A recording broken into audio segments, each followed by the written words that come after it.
Nous avons déjà parlé de l'adoration en esprit et en vérité. Nous pouvons considérer maintenant la fonction de l'esprit, qu'est l'intuition. La différence entre l'âme et l'esprit est ici très claire et définie. L'esprit est l'organe de la connaissance spirituelle. La connaissance spirituelle est très différente de la connaissance naturelle ou psychique. Comment Dieu connaît-il les choses et par quels moyens Dieu arrive-t-il à ses conclusions, à ses décisions? Sur quelle base de connaissance gouverne-t-il l'univers? Est-ce par le raisonnement, par l'induction, par les déductions, par la philosophie, par la logique, par la comparaison? Tout ce labeur du cerveau est certainement inconnu à Dieu. Sa connaissance et ses conclusions sont intuitives. L'intuition est cette faculté de l'intelligence spirituelle par laquelle agissent tous les êtres spirituels. Les anges servent selon la volonté de Dieu par un discernement spirituel de cette volonté et non par une conviction discutée et raisonnée. La différence entre ces deux moyens d'action est prouvée par tout le monument de l'accomplissement spirituel.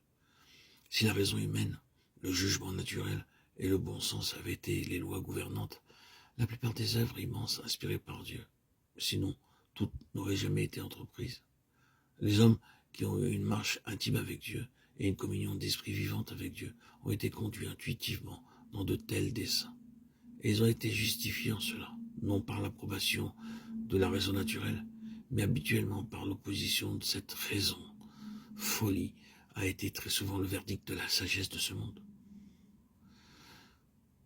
Dès que, comme Abraham, ils ont permis à l'intelligence naturelle d'avoir le dessus sur l'intelligence spirituelle, ils se sont trouvés déroutés, paralysés et ont cherché le chemin d'essence de l'Égypte pour trouver un secours.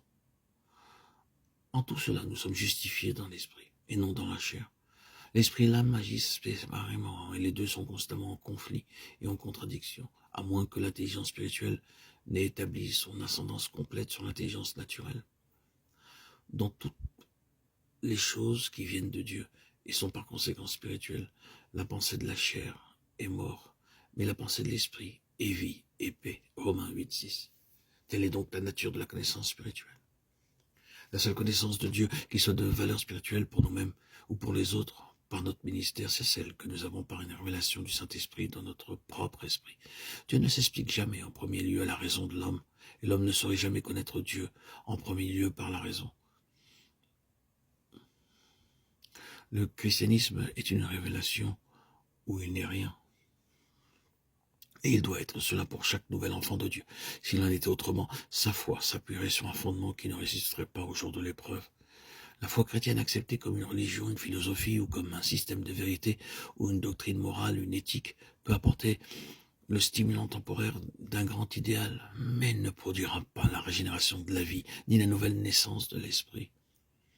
Il y a des multitudes de tels chrétiens dans le monde aujourd'hui, mais leur efficacité spirituelle est nulle.